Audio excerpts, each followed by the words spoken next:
नजर डालते हैं दिलचस्प, अजीब और मालूमाती खबरों पर। फ्रांस के नान भाइयों ने दुनिया की सबसे तवील तरीन डबल रोटी तैयार करके नया रिकॉर्ड कायम कर दिया।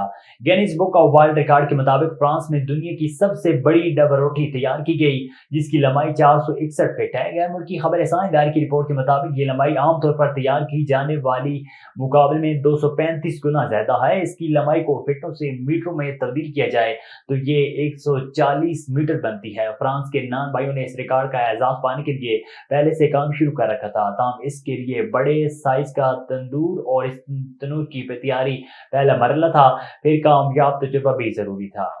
अमरीकी खातून ने अपने दोस्त के लिए लड़का तलाश करने का अनोखा तरीका ढूंढ लिया। अमरीकी रियासत न्यूयॉर्क में खातून ने अनोखा इकदाम करते हुए अपनी दोस्त के लिए डेटिंग कार्ड बनवा दिए ताकि वो उनकी मदद से अपने लिए कोई दोस्त लड़का तलाश कर सके। नेटली की दोस्त भी इसकी हम उम्र है, जिसका नाम जाहिर नहीं किया गया, जबकि नेटली का कहना था कि वो हर साल एक दूसरे को बेहतर से बेहतर तोहफा देने की कोशिश करते हैं और इस बार मजीद तोहफे हासिल करें। इस बार नेटली ने $20 में कार्ड प्रिंट कराए, जिसमें अपनी दोस्त की एक तस्वीर, उसके सोशल मीडिया के लिए QR कोड और बायो कार्ड डेटा शामिल था। भारतीय रियासत कर्नाटक में शोहर के साथ झगड़े पर खातून ने अपने 6 साल बेटे को मगरमच्छों की नहर में फेंक दिया।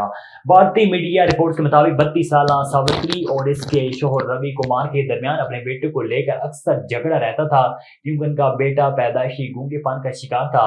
पुलिस ने बताया कि सावित्री का शोहर हर बार कहता था कि तुमने ऐसा बच्चा क्यों पैदा किया जो बोल नहीं सकता, जाओ इसको कहीं फेंक दो।